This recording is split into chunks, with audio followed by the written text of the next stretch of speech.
the channel. I'm Nico, and welcome to the final part of my Fnaf review series, part 10, The Extras.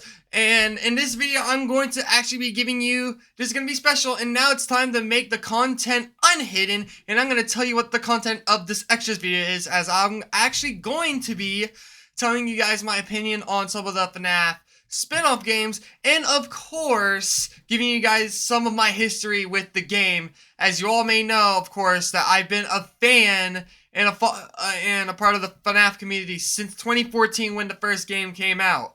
So, let's just start with the Fnaf spin-off game and spin-off games, and we'll go from there. And I'm actually only going to be talking about Five Nights at Freddy's or Fnaf World, because I haven't played any of the other spin-off games, like this Security Breach, Brawl type of game. I do remember seeing it, but I forgot the name of it. And then, of course, Freddy in Space 2, which I did see. It looked like they just look like your natural arcade-like games. But the one I will be talking about is one I really love, is Fnaf World. And as you all may know, Fnaf World is a controversial Fnaf spin-off game, and I don't know why, honestly. I think it's just freaking awesome, and if I was gonna rank it between the actual Five Nights at Freddy's games, I would put it in number 5, like top 5, 100% top 5. It's not better than Fnaf 1, 2, Sister Location, or Security Breach, but since those are better, I think it'd be nice and fair to put Fnaf World at number 5. Mainly because it's a middle-of-the-road game, and it's a lot of fun. I mean, it doesn't have anything little to do with the actual story of the game, but in terms of spin-offs, it's definitely my most favorite. When you add two of my most favorite game genres, I'm gonna freaking like it, which is RPG, and I love RPG games. Also, is Pokemon considered an RPG game? I mean, you are catching a lot of Pokemon and leveling them up, getting new moves, and yeah, we're just gonna say Pokemon's a RPG game, and I play a lot of Pokemon. And then, of course, Five Nights at Freddy's. I love Five Nights at Freddy's. So when you combine those together, you're going to make a game I absolutely love. And it went really freaking well. I love Fnaf World. It's a lot of chaotic fun, a chaotic fun RPG. And to your guys' surprise, it's actually the first ever full Fnaf game I've ever played. Ever. And yes. And yes, yeah. It is the first ever full Fnaf game I've ever played. And you may be wondering then, how are you a freaking follower or like a Fnaf fan since 2014? Well, that's because I didn't have much money growing up. My family was kind of poor in that we couldn't afford stuff. So I wasn't able to buy the game, but I did get to grow up with Fnaf through watching Markiplier play it.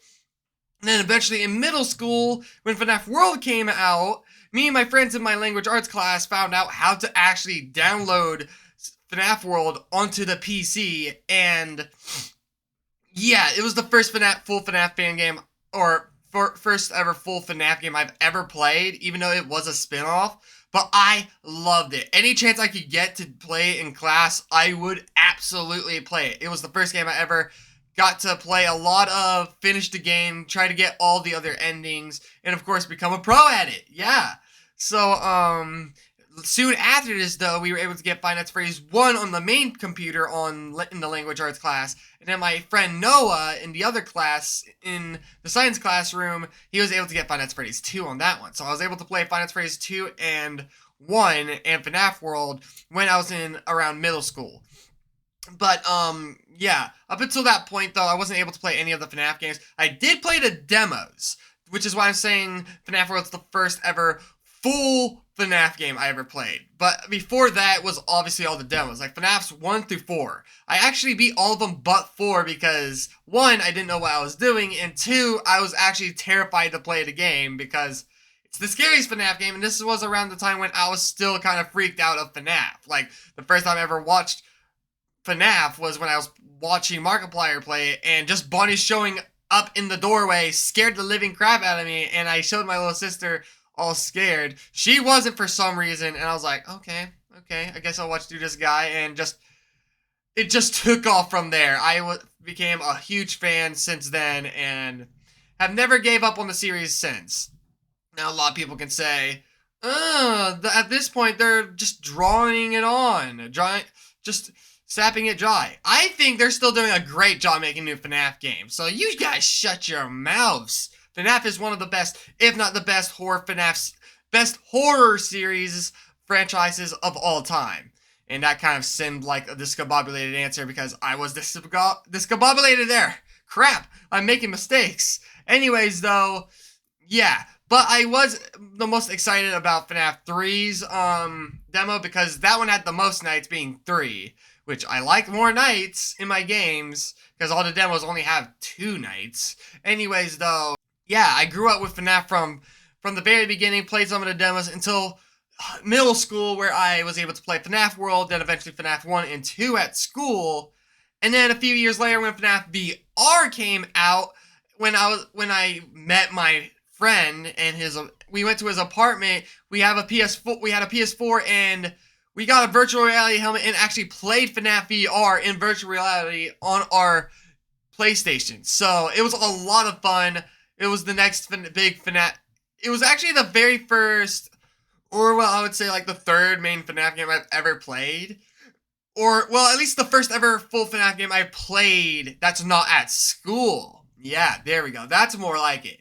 But, yeah, from there, later on, I would get a laptop, which I was able to get my first ever FNAF fan game, Finance and Candies, then learned about Jolly and started spamming downloading FNAF fan games on my laptop until, of course, I was able to get my PC. I traded in the laptop for a PC, a gaming Razer PC, and, of course, got all the FNAF games from Steam, got a lot of the, got FNAF World and a lot of the FNAF fan games from Game Jolt. It was a lot of fun. I loved growing up with FNAF. I got to actually play my first ever full FNAF game right around when it actually came out, which was Security Breach. And I was actually one of the first people on YouTube to make videos about Security Breach. Now, that didn't change anything, of course, because I wasn't noticed for playing the most popular FNAF game so far. Well, not so far, but like, you know what I mean? The most hyped up FNAF game when it just came out, and being one of the first people to actually make videos on it, and then just, nope, under the radar. The YouTube algorithm sucks. It does. I was one of the first to play FNAF Security Breach on YouTube, and nothing. But it was still a really fun experience. I did make my whole review thing after I finished the game, and then, of course, did my whole funniest and best moments, and then, of course, went for the canon Afton ending, which took a while, but I got it. And this was, of course, before the update when they added the save station, which is why I did my FNAF review series, which was around the time I actually started playing FNAF Security Breach, because around the time FNAF Security Breach came out, I was already doing my FNAF review series. So, like, I reviewed, I believe, or no, not review, my revisiting series. And I believe I revisited FNAF 1, 2, and 3 before Security Breach came out. And then after I was done with that, I decided to continue my FNAF revisiting series because you guys demanded it. And I delivered, played Five Nights at Freddy's 4, and went on until we finally finished it. And finally got to this beautiful series, my FNAF review series.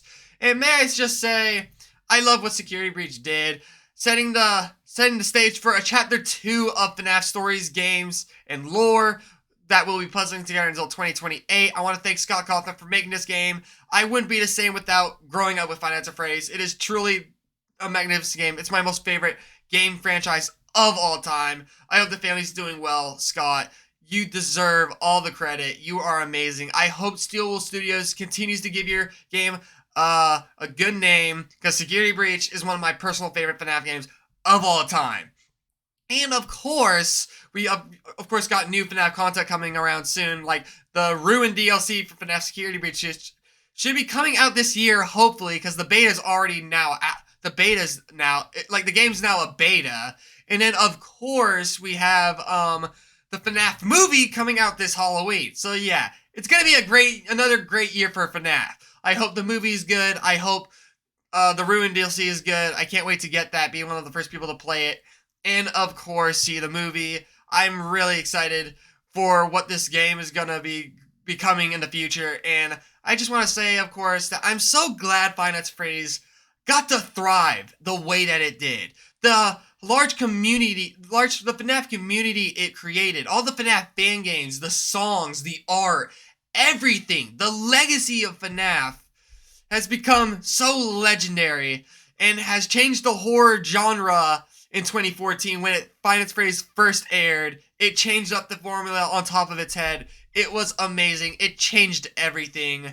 And who knew it would become a multimedia franchise, spawning also plushies, action figures, toys, and all that, and more. Even spawning a new movie coming out this year, and what seems to be a chapter 2 to the Fnaf series. So, yeah, Scott Kaufman, thank you so much. You are amazing, man. Thank you for creating this beautiful series. I wouldn't be the same without it. And of course, there's the whole things that I didn't get to play. Like I also didn't get to play Curse of Dreadbear because that cost extra money, and I don't know how to play the Halloween version of FNAF 4. But I did find out how to get Curse of Dreadbear. You gotta actually buy it on Steam. So yeah, of course, let me know in the comments down below if you guys want to see me play any of the other FNAF spin-offs, and of course Curse of Dreadbear in the future. But as of right now, I think I'm done. This is the end of the FNAF review series. Thank you guys so much for supporting. If you made it this far in the review series, thank you guys so much for your support, sticking around this long to enjoy the series, because this review series has really like became popular on my channel. Like a lot of my videos have a lot of views, 81, 500, 400. Like, it's just been an amazing ride this has been. Let me know in the comments below what you guys thought of my review series on my channel. And of course, hope you guys have a great day and or night. I am excited for more FNAF. I'm glad this series is over though. I want to take a break. I'm going to take a week break. I'll come back. Don't worry. I won't be quitting YouTube. This is just the start. I will never leave YouTube. So, yeah. Be sure to expect any more video streams that are posted in the future. I hope you guys have a great day and or night. Make sure to leave a like, subscribe, hit the notification button so you never miss a video. And of course, stay safe, have a great day and or night, and I will see you guys next video stream and or post. That is the end of my FNAF review series. Later, Gators. On my best friend, I'll step